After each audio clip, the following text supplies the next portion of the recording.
has become a legend, a victim of tragedy, who emerges as a symbol of justice. What the hell are you? I'm Batman. But what drives a billionaire to become a crime-fighting vigilante? You got an angry man in pain, seeking purpose in his life. And how do Batman's motivations reflect our own? He is struggling with the very things that you and I struggle with every day. Now, go inside the mind of a superhero. His whole life is a quest to restore meaning. As we use the real-life tools of analysis There's a technique for people who have fears. It's called exposure. to unlock the psyche of Bruce Wayne, Batman, and the villains who symbolize our darkest desires. I am gonna stop you. You're just a freak. Like me.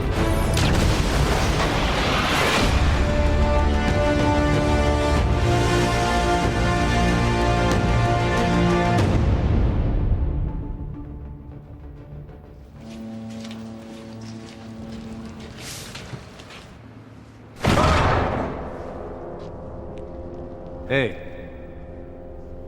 Stijs?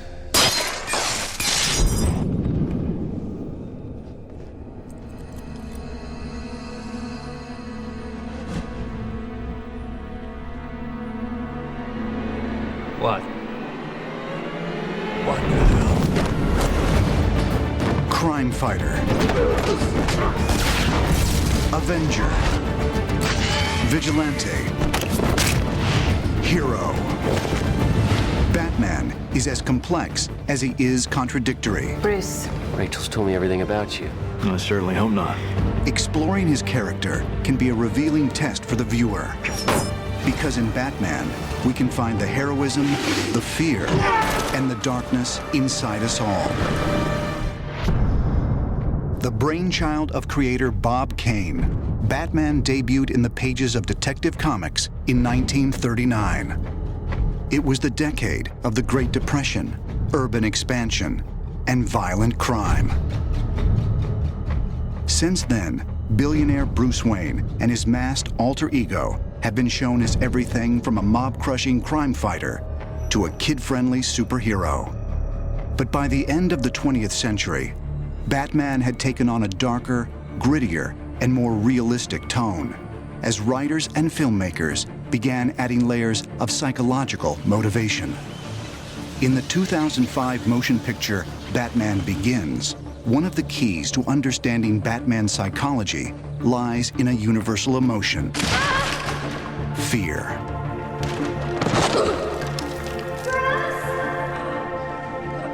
In the film, young Bruce Wayne develops a paralyzing fear of bats.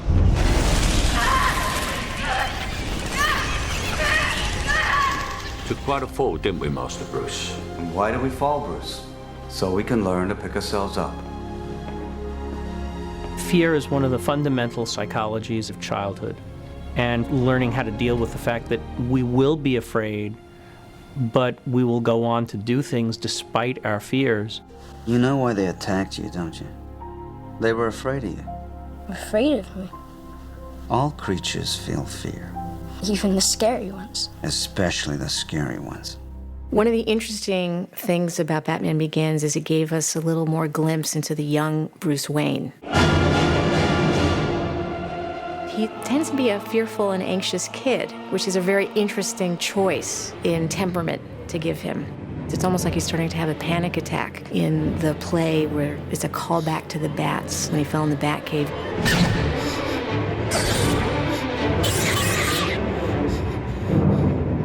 Can we go? He causes his parents to leave the theater because he gets really anxious. Please.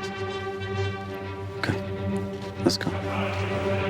Central to the Batman mythology is the notion of choice. That's very, very central to everything. The Batman stories portray the alternatives of good and evil, life or death. In Bruce Wayne's case, he was confronted with the most horrible tragedy one could imagine. Wallace, Joey, come on, fast. That's fine. Here you go. Hey!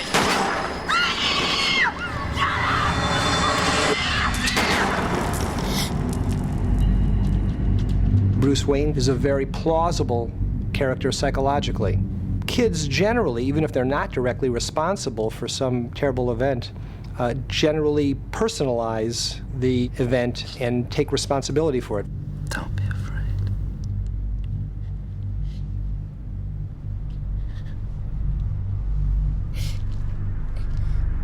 He feels guilty because his fear caused them to go into this dark alley, and they died as a result of it. The death of Bruce Wayne's parents is an integral part of the Batman mythology and was first depicted in the November 1939 issue of Detective Comics. It has continued to be incorporated into almost every telling and retelling of his early history. Here's a kid who, at a very early age, learned that security is temporary, is fragile. It was my fault, Alfred. I made them leave the theater. If I hadn't gotten scared. It was nothing that you did. It was him. It raises a question, which is, am I ever going to be secure? Can I ever trust anybody who won't also be taken away? I miss him, Alfred. And Bruce Wayne is a person who essentially has answered that question, I'm never going to be safe, so I better take matters into my own hands. Rachel, this man killed my parents. I cannot let that pass. You have the ultimate psychological moment of Batman. They're in the courtroom where his parents' murderer is on trial, and he has a gun in his pocket, and he has to decide whether or not to use it. There is a member of the Wayne family here today. Has he got anything to say? That's the character's moment of growth and judgment.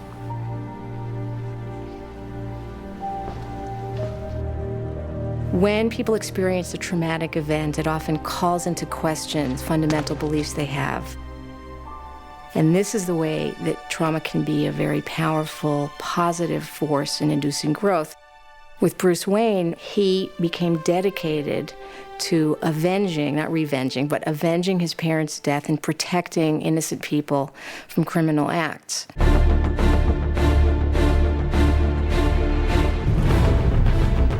And many people, in fact, who've experienced the trauma go on and become social activists in some way. What are you seeking?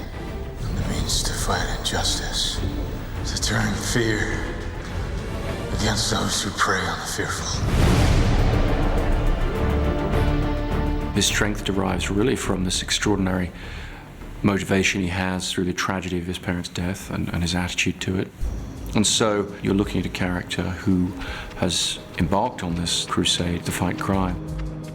When bringing the character of Bruce Wayne to the screen in Batman Begins, director Christopher Nolan found an unusual psychological parallel in a real-life historical figure, the 26th President of the United States, Theodore Roosevelt.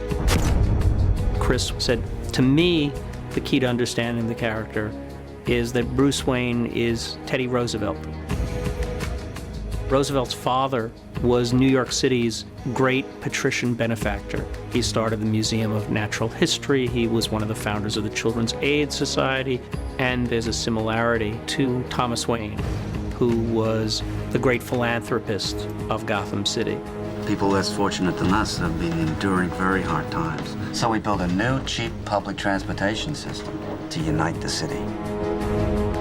Like Bruce Wayne, Teddy goes through deep family tragedy. His mother and wife die on the same day.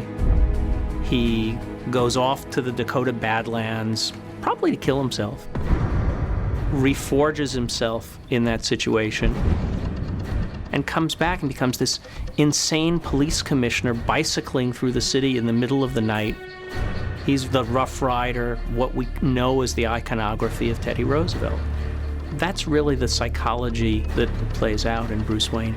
Your anger gives you great power, but if you let it, it will destroy you. In the comic book histories, the timely appearance of a bat in Bruce's study gave him the idea for a crime-fighting alter ego that could avenge his parents' death. Originally called the Batman by creator Bob Kane, this second identity was inspired by popular characters like Zorro and the Shadow, wealthy crusaders who cloak their crime fighting behind a secret other self. In Batman Begins, the motives for Bruce's transformation are more psychologically based. People need dramatic examples to shake them out of apathy, and I can't do that as Bruce Wayne. But as a symbol. What symbol? Something elemental, something terrifying. In the film, Bruce chooses to adopt the appearance of a bat because it's a creature that embodies one of his greatest fears. The symbolism of using the bat is he's conquered those fears. And there's a technique that mental health clinicians use for people who have fears. It's called exposure. And the idea is in a planned and purposeful way, you expose yourself to the things that you're afraid of. The movie portrayed exposure incredibly well.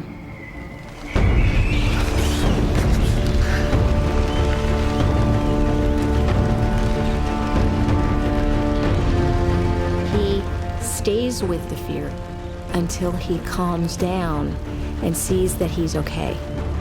It's just a wonderful example of how people become afraid of things and they can become unafraid of them. The murder of Thomas and Martha Wayne instilled a sense of purpose in the life of their orphaned son. But as Batman, that life is far from easy. And each day, Bruce Wayne's psyche is divided between his normal self and his secret identity, which raises a fascinating question. Who is the real person? Bruce Wayne or Batman? People are dying, Alfred. What would you have me do? Endure, Master Wayne. Take it. They'll hate you for it, but that's the point of Batman. He can be the outcast. He can make the choice that no one else can make. The right choice. For decades, Batman fans have embraced a hero whose character would unnerve us in reality. A man divided between his daytime life as a philanthropist and businessman and his nighttime crusade as a masked avenger who operates outside the law. He is trying to integrate this ever-going conflict that he has between good and evil with the person that he thinks he is, more importantly, the person he wants to be. In the early 20th century, Swiss psychiatrist Carl Jung explored the link between the conscious and the unconscious mind. Jung believed that in all of us, a struggle wages between the socially acceptable self and what Jung called the shadow side. Batman embodies the shadow side. He looks like evil. He operates like an evil guy. Where are you? Here. He operates outside society, and yet his values are the values of a virtuous man. He is a perfect union of the two sides of all of us, the good and the evil that coexist in human life. Theatricality and deception are powerful agents. You must become more than just a man in the mind of your opponent. In the film Batman Begins, Bruce's choice to take on the identity of a bat not only taps into his own childhood fears, but into the fear most people have about the flying creatures. In popular culture, a bat is a threat. It comes out at night. It's something you can't really see, but it can bite you, it can suck your blood. So what Batman does is take the iconography of evil. Look at medieval paintings of devils, demons. They have often horns and bat wings. Bats in every culture except the Chinese that I know about are symbols of evil, of the dark side, of death, of Satan. And that fascinates us. People are always fascinated by evil, partially, I think, because it's an unacknowledged part of every one of us. And Batman puts that in your face. Why bats, Master Wayne? Bats frighten me. This time my enemies shared my dread. History has a lot of examples of people taking symbols that are initially negative, initially hateful even, and getting ownership of them. In the Nazi era, homosexuals were branded or forced to wear a pink triangle. Well, in recent decades, the pink triangle has become a symbol of liberation for homosexuals. Bruce Wayne's done the same thing. He's taken a symbol of all that is scary, unpredictable, and chaotic in the night, in the world, and owned it. By the same token, you could say that the choice of the bat which is able to soar above society, upwards towards the heavens, represents this aspirational purpose or dynamic that seems to be motivating his behavior. Well, you took my advice about theatricality a bit literally. He's created this symbol, and that symbol can't have limits. He can't show weakness ever. And so you have the fight between what is good for Bruce Wayne and what is the right thing to do for Batman, and the two of them are not always compatible. Of course, there are other ways of channeling anger and loss, like psychotherapy. Well, why doesn't Batman just go into therapy? Why does Bruce Wayne just go into therapy and then be cured of Batman? The reality is that the Batman persona is the true persona, in our opinion, the way we handle the stories, and that Bruce Wayne is the mask. Batman's just a symbol, Rachel. No, this is your mask. Your real face is the one that criminals now fear. Which is the true man? The Bat or Bruce Wayne? Since the birth of the superhero era, a lot of psychologists have talked about the multiple roles that we play in everyday life. There's an identity that we play with our spouses, identity we play with the coworkers who work beneath us, and the coworkers who work above us.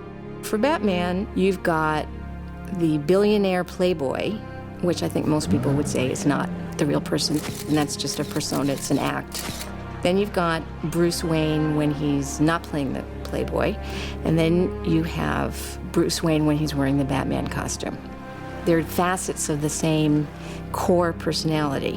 Which is the real identity? Is it Bruce Wayne or is it Batman? And I think that the really cool answer, of course, would be to say, oh, it's Batman. But I think that that misses the point. What defines the character is the essential humanity that Bruce Wayne possesses. You are my greatest student.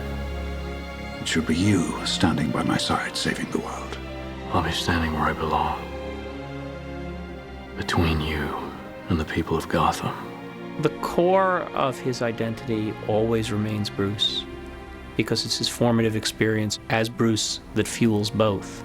Batman is a tool he puts on to accomplish what he needs to do. If Batman's true personality remains a subject of debate, so do his motives for fighting crime. History and fiction are filled with figures who remind us that one person's hero is another person's vigilante. In the letter of the law, Batman is a vigilante. He has identified the white and the black, the right and the wrong, and lives by that code much more strictly than anybody else does. Laws are open to interpretation. Batman's law is not. Where were the other drugs going? I don't know.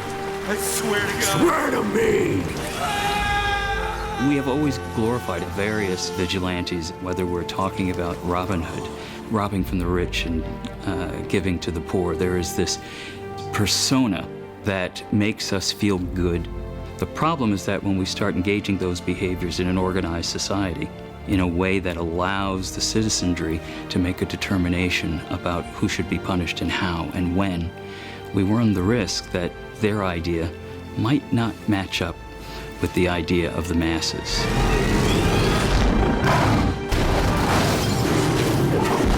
What he's doing is really outside the law. But as a citizen of Gotham, he really didn't have any choice because the law was so corrupt, he couldn't work within the law. But on the other hand, Batman has one rule. He will not take a life. I will not become an executioner. He's got systems that he orders his behavior by to try and restrain his natural instinct for violence or for revenge or whatever dark impulses that drive him. A lot of what makes him Batman is the ability to control himself, to be able to be disciplined. In many situations in life, success requires that we regulate our impulses.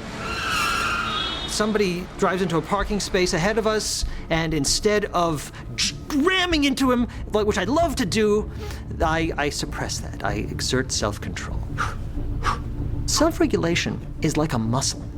We have, all of us, a muscular ability to regulate our impulses. Bruce Wayne is a man who's developed that muscle. He has worked that muscle out. So now he has a stronger capacity for self-regulation than anyone else.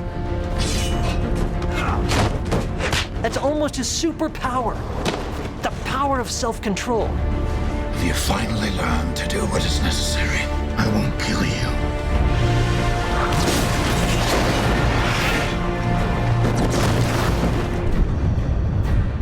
Occasionally, Batman's critics have accused him of suffering from a hero complex, an obsessive compulsion to help others and right wrongs, as defined by psychologist Carl Jung. Batman has this obsession with keeping things under control and making sure that the law is obeyed and that the innocent are not hurt.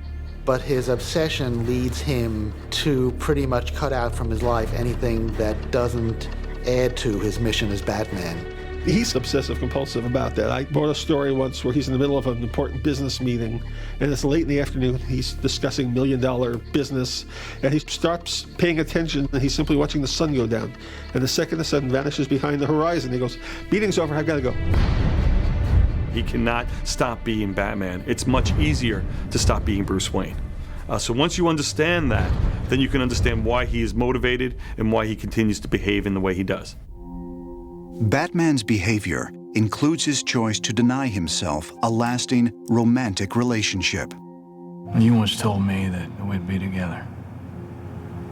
Bruce, don't make me your one hope for a normal life. Did you mean it? Yes. Bruce Wayne's very capable of falling in love.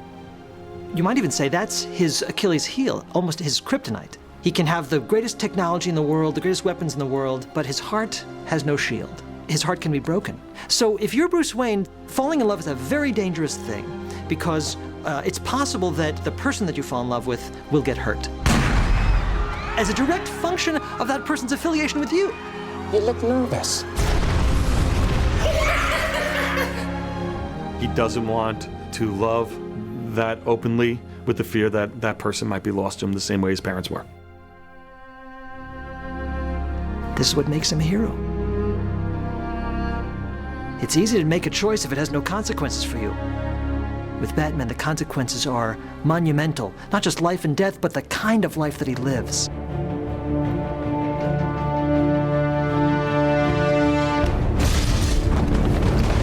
Though Batman recognizes the line dividing justice and injustice, other Gotham creatures of the night see no such distinction. There's nothing to fear. And these denizens of darkness relish the chance to perform acts of unspeakable evil. And here we go.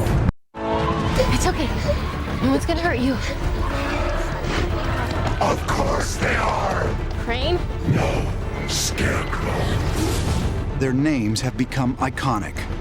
The Joker, Scarecrow, Riddler, Penguin, Catwoman, Two-Face. In the annals of superhero history, Batman's enemies are the most psychologically scarred, walking definitions of dysfunction, whose vicious deeds often evoke the violent and perverse acts of real-life criminals. One of the most enduring things about Batman is his rogues gallery, the villains. Because, as I like to say, the rogues define the hero. The greater the threat, the greater the hero. Demonstrating everything from psychopathology to narcissism, Batman's arch-enemies also offer twisted mirror images of Batman himself. His villains, like Batman, experienced a tragedy. But he responded by saying, I'm going to spend my life restoring justice to the world. His villains didn't make that choice. There are plenty of villains that are just as obsessed, but they feel that anything bad that happened to them is something that they need to get payback from the world from, you know. Whereas Batman had the exact opposite point of view. Something bad happened to me, I'm gonna make sure it never happens to anybody else. Every one of the villains takes what Batman uses as a strength and makes it a weakness. So therefore, Batman sees how his methodologies can go horribly wrong if he goes over a certain line. Penguin is bureaucracy gone bad. If Batman or Bruce Wayne let his foundation be used immorally, he could become what Penguin is. As depicted in the film The Dark Knight, Harvey Dent, also known as Two-Face, is a prime example of a Batman hero turned tragic villain. Harvey Dent is one of the great characters from the comics, and he has a fantastically interesting arc because he's somebody who starts out as a good guy. He is a DA. The night is darkest just before the dawn. But then a great tragedy happens to him and he becomes something else. You either die a hero, No! or you live long enough to see yourself become the villain. Harvey Dent ends up being scarred by one of his adversaries and completely loses his mind. And half the time, he's sympathetic and compelling, and the other half, he's as dangerous as a human being can be. Two-Face is having trouble with the duality, can't reconcile the two halves of himself, has to flip a coin to choose whether to do good or evil. Something freeing about that, also something extremely disturbing, because he's given up his own sense of responsibility because of the coin. Two-Face could be described as exhibiting a dissociative disorder, a person who literally is giving you two personalities. When someone begins to truly develop an alternative identity or a true alter ego, we move from what may be the normal to something much darker, much more pathologic, in fact, ultimately, quite psychotic. Other psychological ailments are clearly expressed by many of Batman's villains. The Riddler can't commit a crime without leaving behind a self-incriminating clue, the classic calling card of a narcissist. Individuals who are narcissistic, they engage in the behaviors because they want to be noticed.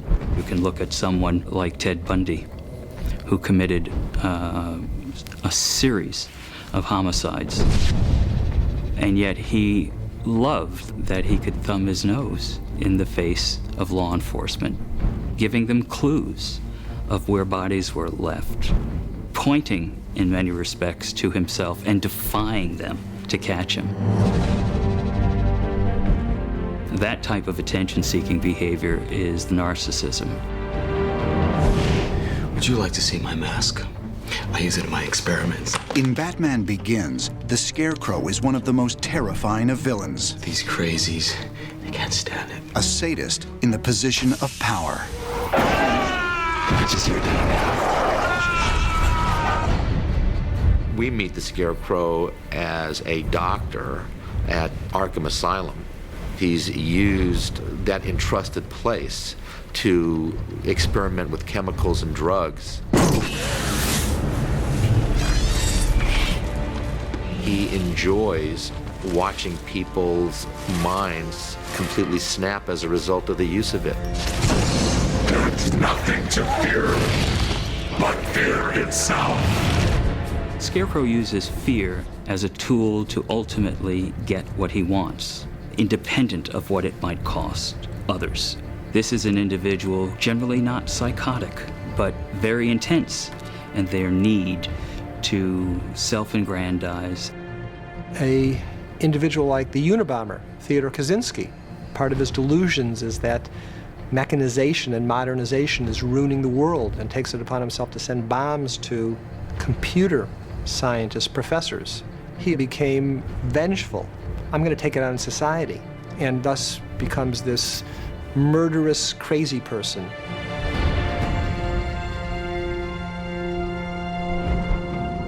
Eventually, each Batman villain ends up, however briefly, in Arkham Asylum, Gotham's institute for the criminally insane. But do villains like Scarecrow and Two-Face truly meet the legal definition of insanity? In every psychiatric text that's published, you will find nowhere on any of its pages the word insane. Because insane is a legal, not a clinical term. And here's the best example of why the public can be so confused. Jeffrey Dahmer. How can a person who kills his victims, cuts them up, has their heads in the freezer, not be crazy? And yet, he did not meet the test of insanity in Wisconsin. The test for insanity is knowing that the act was wrong and not having the ability to conform behavior. He doesn't meet that test. He did it because he wanted to. While most Batman villains operate under the influence of some form of psychosis, one rival is completely in control of her faculties. The whip-wielding jewel thief Selina Kyle, also known as Catwoman. Over the years, Batman and Catwoman have had a complicated on-again, off-again relationship. But Catwoman's villainous nature hasn't stopped Batman from pursuing her for reasons other than her crimes. Catwoman is one of the few people in the world who wouldn't be in the kind of danger your average woman would be with Batman. She's as dangerous as he is. So he found someone who's kind of his equal.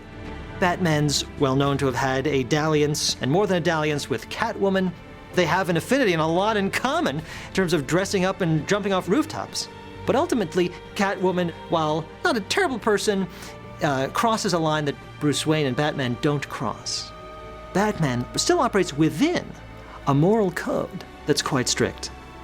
So this is the challenge for Catwoman and Batman, as attractive as she is in all of her incarnations. He cannot accept her because even as lines between right and wrong are gray, he still sees those lines and he won't cross them. Lust, greed, revenge, and a hunger for attention are all compulsions that can lead a human being into a life of crime. But the Dark Knight's deadliest enemy is perhaps the most difficult to fathom. Armed robbery, double homicide. Got a taste for the theatrical like you. And to unlock his secrets requires a journey into the ultimate heart of darkness. A year ago, these cops and lawyers wouldn't dare cross any of you. I mean, what happened?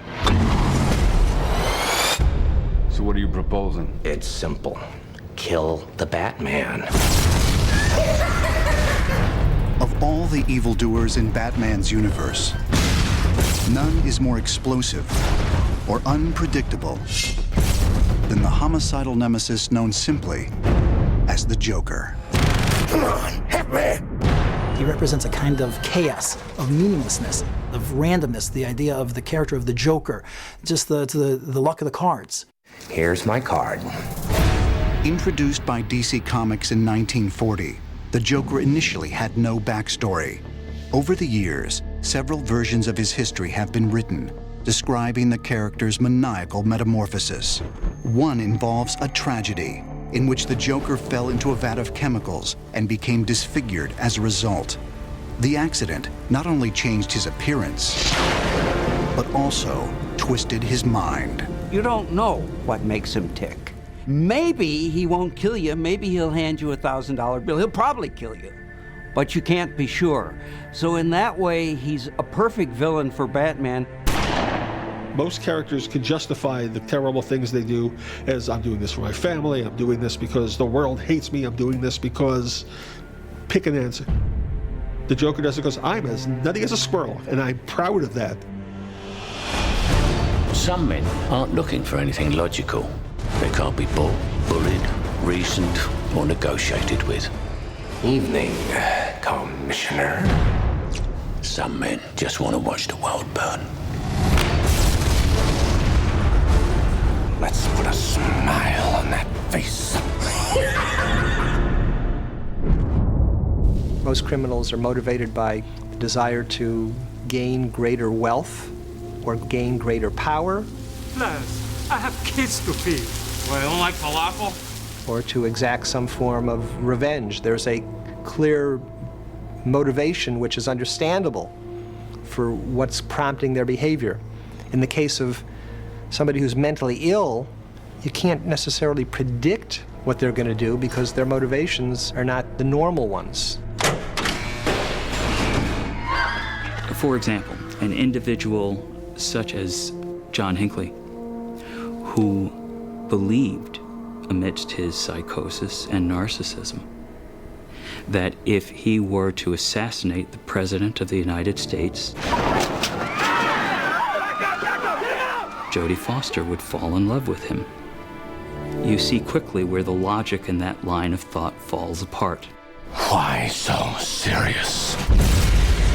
And the Joker has an agenda of chaos. He's a unique villain in that he is not even necessarily after money or power or any of those traditional things. So that's really the hardest kind of evil to fight because you can't bargain with it. Well, hello, beautiful. In The Dark Knight, the battle between Batman and the Joker is taken to the ultimate level. A little fighting here. I like that. Then you're gonna love me. I always felt, as Batman, that there was a great curiosity about this Joker because he hadn't come across anybody like him before.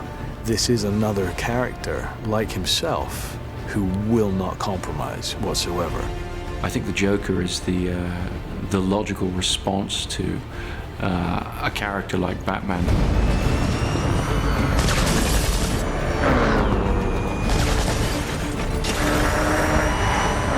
Partly because Batman, having raised this extremity of behavior in Gotham, he's putting on a mask, tapping into people's fears, and there's all of the technology he employs. He's distinguishing himself to fight crime. Now there's a Batman. And that immediately raises the question of, is he prepared to go outside the law? How far is he prepared to bend the rules? They are dark reflections of each other. They're both men who operate outside of normal social norms. They're both highly talented, highly gifted at what they do. So they have a lot in common. Every yin has a yang, every positive has a negative. Batman is sane and logical, uses his mind to solve problems and solve crimes, and the Joker is a complete raving lunatic. Batman says philosophically, we can acknowledge an imperfect world. We can acknowledge that we have to step outside of social norms, but that doesn't make the social norms meaningless. The Joker says the presence of random injustice means that there is no justice. The fact that innocence can be destroyed means there is no innocence. So your life is a joke. Now, when someone says your life is a joke, that's a challenge. It's not just a physical challenge, it's a moral challenge, it's an intellectual challenge. And Batman can't let that go. Because the Joker isn't just threatening him physically, he's threatening the premise of Batman's existence. That's why it's such an epic discussion that they're having. And of course, it's played out physically, it's played out in fights and punches and gunshots.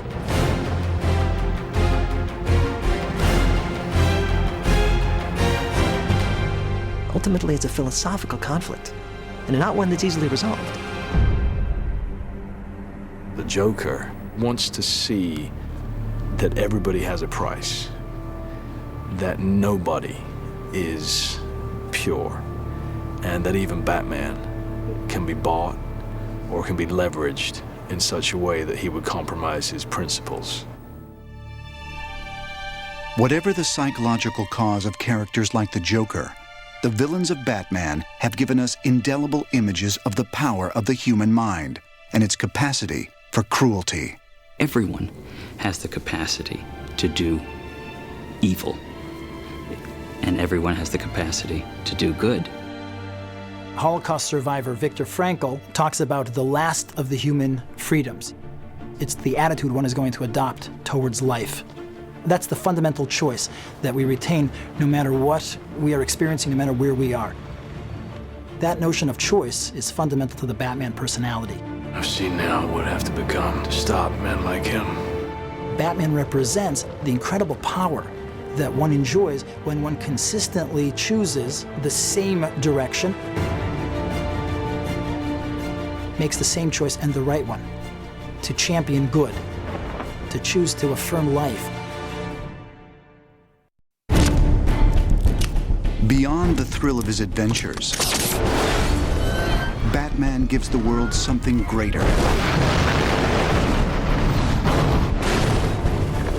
His internal struggles offer insight into the origins of our own fears, the motivations behind evil acts, and the ways that an ordinary human being can become a hero. He's human. He's one of the few superheroes that's just a normal guy who's willingly dedicated himself to fighting crime, but it's conceivable that it could be you or me.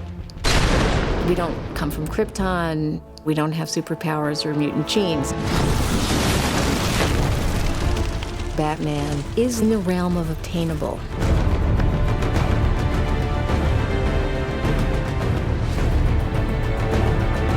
I think Batman's the most relatable of superheroes because he's not really technically a superhero. He doesn't have any superpowers except his extraordinary capacity for self-discipline. He is what we aspire to be in terms of his power, his wealth, the things that he's able to do. And because of that, we identify very heavily with this man who is struggling with the very things that you and I struggle with every day. We try to build upon our strengths, and we try to minimize those things that are weaknesses. We try to figure out what's going on in this crazy world. Batman reflects the full spectrum of emotional angst and joy and sorrow that each and every one of us experience in life. Bruce is certainly suffering, sacrificing in many ways from this character of Batman, who he has unleashed and who he's really unable to rein in anymore. You're getting lost inside this monster of yours. I'm using this monster to help other people just like my father did. Batman does sit on top of this mountain of anger. I think he's more in control of it than he wants his adversaries to think. He wants his adversaries to think that he might lose it at any minute and kill them, you know. Do I look like a cop? It works in his favor that you think he's completely unpredictable, which really the Batman myth speaks to. I mean, it's all about where's this thing that I never thought could happen gonna come from? You know, who's gonna step out of the shadows and kill somebody I love? Some people talk about Batman as a damaged individual, as a person who is still playing out his childhood wounds. I don't find that a very compelling interpretation, because that doesn't make him a hero. If he's damaged, he's less than us. Batman's a hero, he's more than us. I find compelling the interpretation that says, here's a man who faced tragedy, and he made some choices to rise above it. He used that tragedy to improve himself and to improve the world.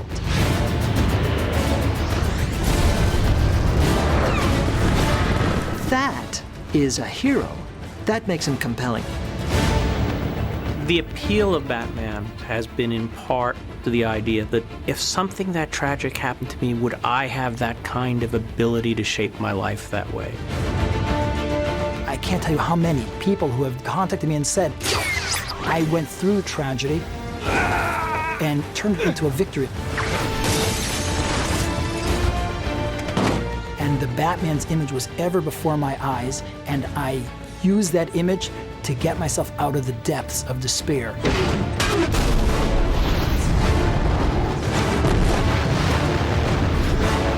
He's flying on rooftop!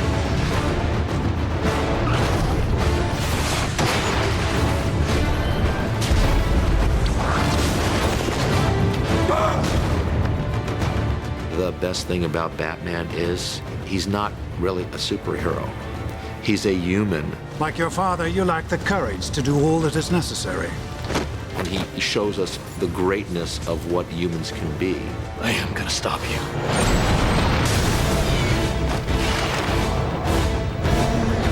The reason the Batman is a hero is because he's on our side. He is the balance. He is the cosmic balance to all the insanity. Hit me!